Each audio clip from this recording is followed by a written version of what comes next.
We got Carl. How you doing? Hey, have you ever gone out of your comfort zone and gone into nature, been on your own with no friends around, nobody, just yourself, thought to yourself, who's behind all this? I'm talking about... Who's behind what? Just the Earth and how it rotates and the moon and how it come... Okay. Why do you think the question should be phrased in the form of a who? Well, I mean, it's bigger than man, isn't it? Well, yeah, there's so lots is an of elephant. stuff that's bigger than me. So is a tree. Is a tree a who? But the tree is part of what we live in. Who's behind the tree? Okay, but it's bigger than man. That's what you were just saying. You still haven't answered the first question. Why do you say who? Well, I mean, can you answer that yourself? We're saying the question is wrong. Yeah, why did you say who? I agree that existence, the universe as a whole, requires an explanation. I just don't agree that that explanation is a who. Okay. So you're starting with a question that is flawed, a question that requires some justification. If you want to say who is responsible for the universe, then you first have to demonstrate that it's actually a who and not a what. Well, I mean, you just have to go into your own, into nature and find out that out for yourself. I've gone into nature. I didn't find any who. Any what? Who? Is he under a rock? I mean, I've gone for hikes. You know who, the guy who's playing first?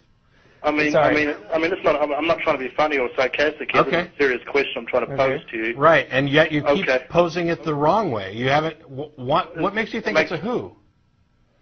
Well, it's not man. So who else is it then? Well, it's not man. So who else is there? How about what caused the universe? So you believe in the Big Bang? Yes.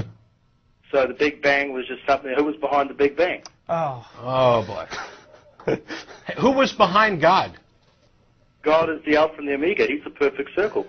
Oh, okay. So there is your your argument. If it's okay to say that God doesn't need a beginning, then it's equally okay to say the universe doesn't need a beginning. And for all you people who think that we need to draw some causal line back there with a super intelligent being, Richard Dawkins has a really good rebuttal to that, which consists of the probability. Now, we know that things tend to start simple and get more and more complex. We know this from evolution, which I'm sure some of you just cringed as soon as you heard the word. But it's a fact. It happens. Evolution, look it up. Go to talkorigins.org, read a damn book or something. We know that things start simple and get more complex. That's just the way things work. So the Big Bang Theory is relatively consistent with that, where you have a singularity that explodes, creating the universe. And this is, there's a whole bunch more, and I'm not going to get into science because I'm not a quantum physicist.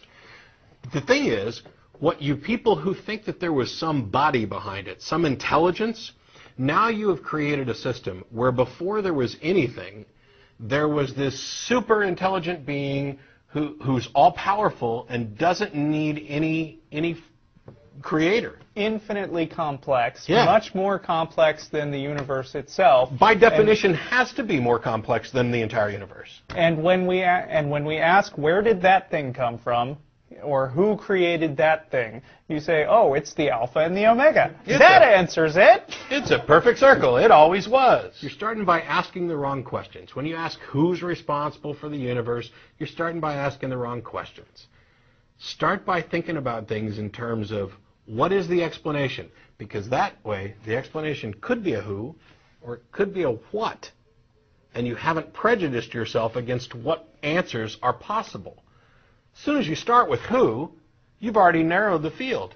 You've already, by definition, eliminated some options which may be viable. What we're saying is don't eliminate those options. Start with the right question. How did this happen? What caused this? Look through possible explanations, and then accept the one that is the most reasonable and best supported by evidence. If your justification is, well, you just got to take it on faith, you can say that about anything. Your God that you believe in just based on faith is completely indistinguishable from any other God, any other belief, any other hokum nonsense BS answer that anybody could possibly come up with, including that the fairies who live in my underwear drawer created the universe 5 minutes ago and gave us all memories and created the light en route. That theory's just as good as yours, and it's got just the same amount of evidence. Believe that. Look for the right question to start with.